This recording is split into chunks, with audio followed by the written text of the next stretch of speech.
अभी थर्ड हम कर रहे हैं डेसिमल से हेक्साडेसिमल में कन्वर्जन।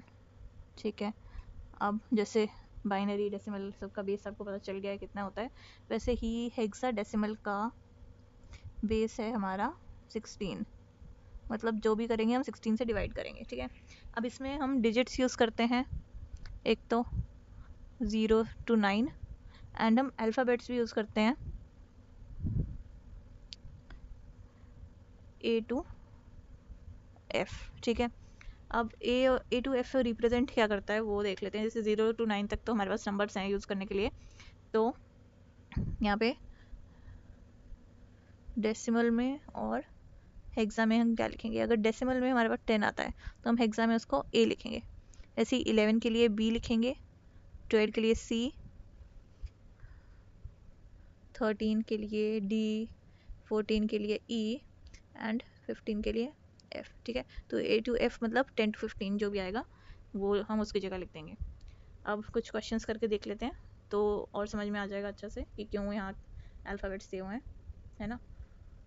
तो लेट्स डू एक एग्जाम्पल। अभी हमारे पास एक नंबर है डेसिमल में, एक डेसिमल नंबर है हमारे पास 255। इसको हमें हेक्साडेसिमल में कन्वर्ट करना है। तो क्या करना है, इसमें 255 को डिवाइड करना है 16 से। अगर आपको 16 का टेबल आता है तो बहुत बढ़िया, बट अगर आप मेरे जैसे हो तो टेबल्स याद नहीं होंगे तो डिवाइड करके देख लेंगे। यहाँ 16 लिखेंगे, यहाँ पे सॉरी 115 में से 6 गए तो बच गया मेरे पास 9, या 0, 95 आ गया। और 16 के टेबल में 95 से छोटा देखना पड़ेगा क्योंकि टेबल मुझे भी नहीं आते। ठीक है, एक तो ये हो गया। अब अगर हम इसमें 16 ऐड करते हैं तो ये 96 आ जाएगा। ठीक है, तो 16 6 96 है जो हम यूज़ नहीं कर सकते, हमारे पास 95 है, इसलिए हम ये यूज़ करेंगे 5 एंड यहाँ 80।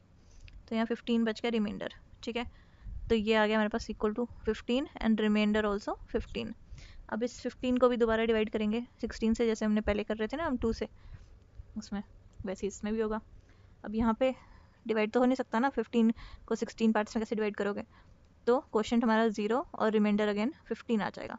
ठीक है, अब यहाँ पे भी रिवर्स ऑर्डर में देखते हैं, तो पहले ये फिर ये ऐसे जाएगा, तो 15, अब हेक्साडेसिमल में 15, हम नहीं लिख सकते, तो इसलिए इसको हम लेटर में चेंज कर देंगे। और 15 का लेटर क्या था हमारे पास, F, राइट। तो ये हो जाएगा F। तो मतलब डेसिमल में जो 255 था वो हेक्सा में FF हो जाएगा। ओके, एक और कर लेते हैं एग्जाम्पल। एक और नंबर ले लेते हैं, इस बार हम 100 ले लेते हैं। 100 को हेक्सा में चेंज करेंगे तो 100 को डिवाइड करेंगे हम 16 से, या हमारे पास क्वेश्चन आ जाएगा, क्या आ जाएगा ऊपर अभी हमने करके देखा था ना, यहाँ पे 16 6 96 होता है, तो यहाँ पे हम लिख लेंगे 6 और रिमाइंडर बच जाएगा हमारा 100 में से 96 गए तो 4 बच गया। अब इस 6 को फिर से हम इस 6 को हम डिवाइड करेंगे 16 से, तो क्वेश्चन 0 और रिमाइंडर 6। अब अगेन रिवर्स ऑर्डर में लिखेंगे तो हमारा हेक्सा आ गया यहाँ पर 64। तो इसको हम ऐसे लिख सकते हैं, अगर रिमाइंडर में कभी 9 से बड़ा नंबर आता है, अगर ये जो रिमाइंडर बचते हैं यहाँ 9 से बड़ा नंबर है तो हम लेटर यूज़ करते हैं, अदरवाइज़ हम नंबर में ही लिख लेते हैं। ठीक है, तो ये भी काफ़ी ईजी था। अगेन इसके भी मैं कुछ क्वेश्चन दे रही हूँ जो आपको प्रैक्टिस करने हैं। ओके, बहुत सिंपल क्वेश्चंस हैं, बहुत इजीली हो जाएंगे और ज़्यादा टाइम भी नहीं लगता। लाइक बहुत छोटे छोटे से क्वेश्चंस होते हैं तो आराम से 1 मिनट में 2 मिनट में हो जाते हैं, not very time consuming. Practice कर लो तो और कम टाइम लगेगा। ठीक है, तो मेक श्योर कि ये क्वेश्चंस को प्लीज़ प्रैक्टिस कर लेना, not for me but for your self. तो ये इसके भी मैं 8 क्वेश्चंस दे रही हूँ। ठीक है,